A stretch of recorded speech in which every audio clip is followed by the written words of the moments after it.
श्री शिवाय नमस्तुभ्यं हर हर महादेव। नमस्कार मैत्रिणींनो, स्वागत आहे तुमचे सर्वांचे आपल्या आध्यात्मिक शिवपुराण या चॅनलवर। श्रावण महिन्याला सुरुवात होत आहे। श्रावण महिना म्हटलं की अनेक प्रकारचे उपवास, व्रतवैकल्य, पूजा, विधी, सणवार हे सगळ्या गोष्टी प्रत्येक घरामध्ये होत असतात।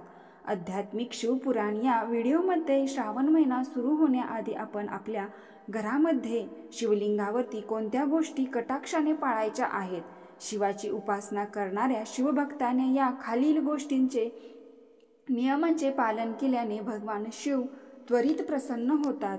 शिवभक्तांनी त्यातील निदान भगवान शिवाला प्रसन्न करून घेण्यासाठी, आशीर्वाद प्राप्त करण्यासाठी 11 नियमांपैकी काही नियमांचे अवश्य पालन करावे। भगवान शिवाचा आशीर्वाद प्राप्त होण्यासाठी कोणत्या गोष्टी आपल्याला घरामध्ये करणे गरजेचे आहे। तुम्हालाही भगवान शिवाचा आशीर्वाद हवा असेल तर व्हिडिओ संपूर्ण पहा।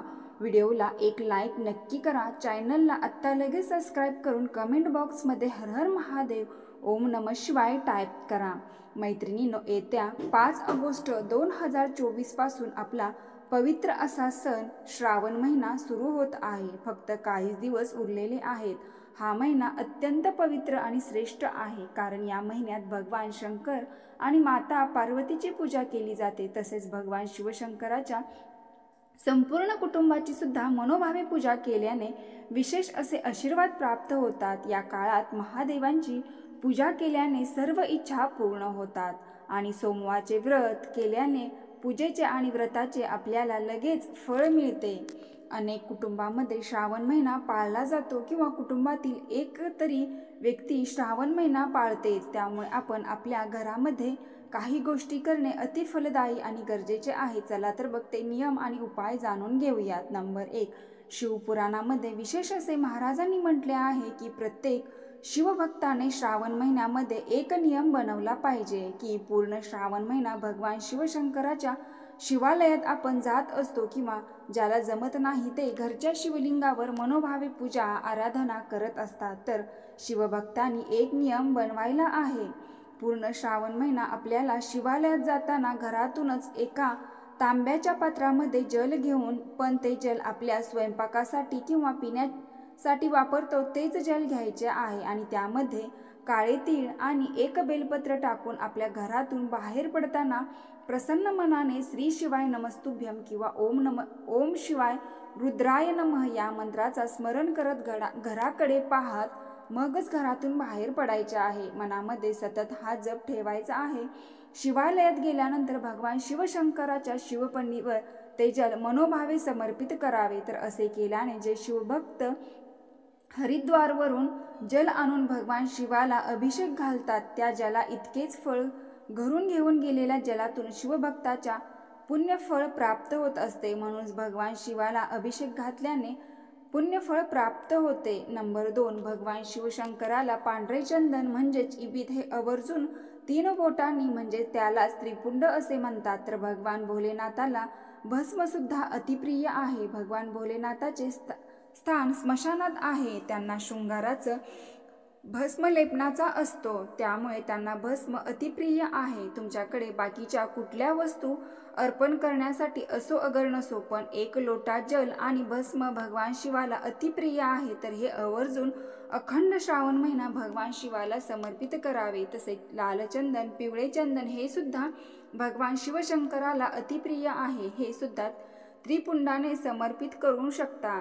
या त्रिपुंडाने भस्म लावल्याने आपण प्रत्येक गोष्टीत खचलेलो असतो, तर त्यातून भगवान भोलेनाथ आपल्याला चांगला मार्ग दाखवण्यासाठी मार्गदर्शन करतात। नंबर 3, भगवान शिवशंकरांना काळे तीळ सुद्धा अतिप्रिय आहे। तर श्रावण महिना, अखंड श्रावण महिना भगवान शिवशंकराच्या शिवलिंगावर म्हणजे भगवान शिवाचे साळुंखे कंकर असते, ते कधीही रिकामे ठेवायचे नसते। त्यामुळे शिवलिंगावरती काळे तीळ हे लक्ष्मीचे प्रतीक आहे। आपली आर्थिक परिस्थिती सुधारणारे प्रतीक आहे। धनाची प्राप्ती करणारे हे काळे तीळ माता जगतजननी जगदंबा माता पार्वती यांचे प्रतीक आहे। म्हणून भगवान शिवाला अतिप्रिय असणारे काळे तीळ भगवान शिवाच्या कंकरवर एकच चिमूटभर मनोभावे अर्पण ओम नमः शिवाय या मंत्राचा जप करत समर्पित करावे।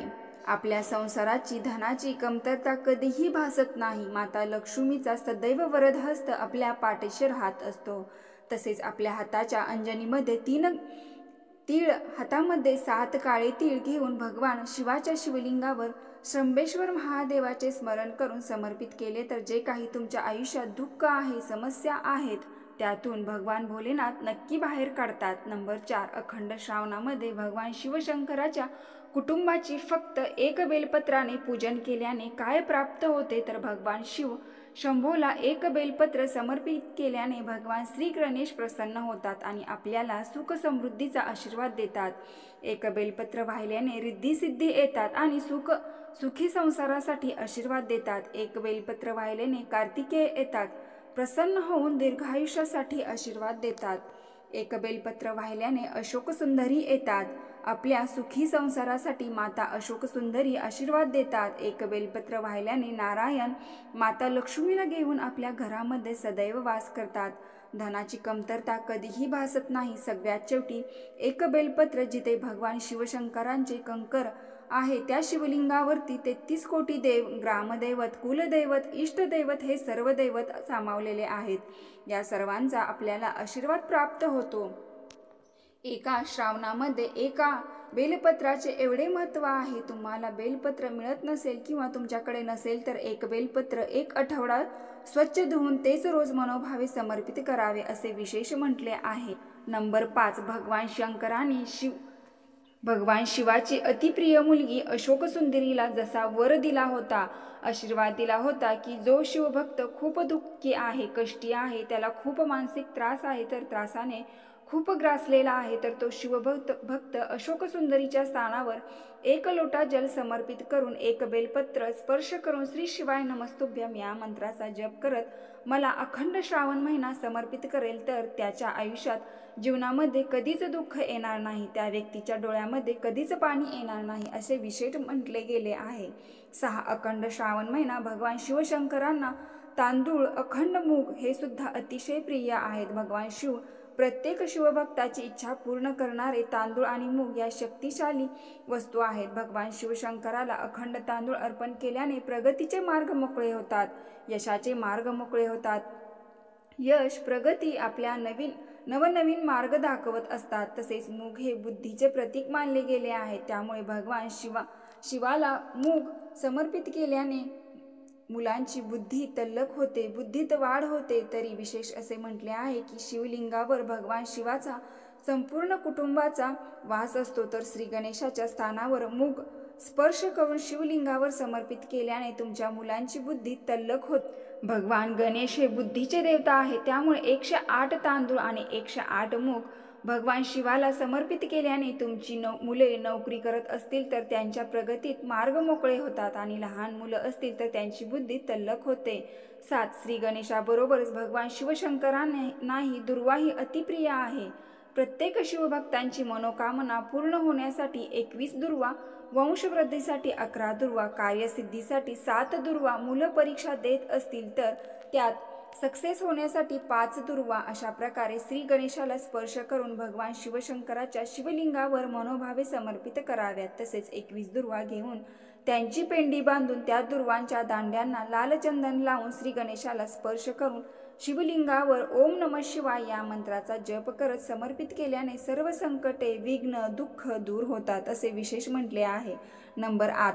भगवान शिवशंकरांना विड्याचे पान सुद्धा अतिप्रिय आहे. प्रत्येक भक्ताच्या इच्छा पूर्ण करणारे साधा सोपा विड्याच्या पानाचा उपाय सुद्धा अतिशय महत्त्वाचा आहे. तर श्रावण महिना, अखंड श्रावण महिना पूजेमध्ये आपल्याला भगवान शिवाला विड्याचे पान समर्पित करायचे आहे. त्या पानामागचा पौराणिक कारण असे आहे की स्वतः शंभू महादेव आणि माता पार्वतीने नागवेली पेरली होती. नागवेलीचे जन्मस्थान हे हिमालयात आहे आणि कैलास पर्वत तर भगवान शिवशंकर आणि माता पार्वतीचे निवासस्थान आहे. विड्याच्या पानाचे विशेष महत्त्व सांगण्यात आले की या विड्याच्या पानांच्या टोकास लक्ष्मीचा वास असतो. विड्याच्या पानाच्या उजव्या बाजूस ब्रह्मदेवाचा वास असतो. याच विड्याच्या पानाच्या उजव्या बाजूस मधोमध सरस्वती देवीचा वास असतो.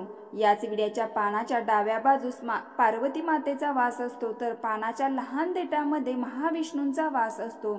तसेच विड्याच्या पानातील मागील बाजूस चंद्रदेवतेचा वास असतो. विड्याच्या पानाच्या मागील बाजूस मृत्यूदेवतेचा सुद्धा वास असतो. विड्याच्या पानाच्या देठात अहंकार देवता आणि दरिद्रता वास करतात, म्हणून पान सेवन करताना देठ काढून टाकतात. तसेच भगवान शिवशंकराच्या शिवलिंगावर निदान एक तरी विड्याचे पान मनोभावे समर्पित करावे. या सर्वांचे पुण्यफळ तुम्हाला प्राप्त होते. नंबर 9. पूर्ण श्रावण महिन्यामध्ये म्हणजे अखंड श्रावणामध्ये भगवान शिवाची ज्यावेळेस तुम्ही पूजा आराधना करणार आहात त्यावेळी पुष्प हे म्हणजेच फूल अवश्य समर्पित करावे. आपल्या घराच्या आजूबाजूला जर कुठे फूल असतील तर ते समर्पित करावे. जर नसेल तर बाजारातून घेऊन यावे, पण कुठलेही फूल समर्पित करू नये. म्हणजेच प्रयत्न करावा की कोणाच्याही घरून फूल तोडू नये. तुम्हाला श्रद्धेने तुमच्या घरात जवळ असेल फूल किंवा बाजारातील विकत आणलेले फूल भगवान शिवशंकराच्या शिवलिंगावर समर्पित करावे. शक्यतो तुम्हाला शुभ्र पांढरे फूल समर्पित करायचे आहे. 10. अखंड श्रावण महिना जर तुम्हाला पिवळ्या कलरचे फूल मिळाले तर अतिउत्तम.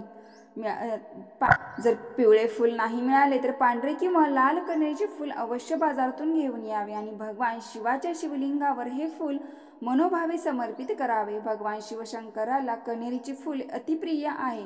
शिवपुराणात असे विशेष म्हटले आहे की प्रत्येक रोगापासून निवारण करणारे हे कण्हेरीचे फूल आहे. तसेच अखंड श्रावण महिना दररोज एक पिवळ्या कण्हेरीचे फूल अर्पण केल्याने 1000 गायी दान केल्याचे पुण्यफळ प्राप्त होते. त्यामुळे भगवान शिवशंकराला रोज एक तरी कण्हेरीचे फूल अर्पण करावे. 11. नीलकंठाचे फूल जर तुम्हाला श्रावण महिन्यामध्ये एखाद्या दिवशी जरी तुम्हाला बाजारातून मिळाले तर अतिउत्तम. नाहीच मिळाले ते तुम्हाला कमलगड्डा बाजारात मिळत असतो तर तो मिळाला तरी सुद्धा ठीक. तर श्रावण महिन्यामध्ये भगवान शिवशंकराला हे फूल आवर्जून अर्पण करावे. हे फूल भगवान विष्णूशी समर्पित आहे. त्यामुळे भगवान श्री हरी विष्णू भगवान शिवाशी यांना या फुलाने पूजा अर्चना करत असतात. तसेच कमळाची फुले माता लक्ष्मीचे प्रतीक आहे. तसेच माता लक्ष्मीला सुद्धा कमळाचे फूल अतिप्रिय आहे. म्हणून भगवान शिवशंकराला महिन्यातून एकदा तरी तुम्हाला कमळाचे फूल किंवा कमलगड्डा मिळाला तर आवर्जून समर्पित करावे. ही लक्ष्मी प्राप्तीसाठी उत्तम उपाय आहे. तसेच तुम्ही मुक्ती प्राप्तीसाठी सुद्धा हा उपाय आवर्जून करावा. शिव शिव शिव ओम नमः शिवाय. हर हर महादेव. धन्यवाद.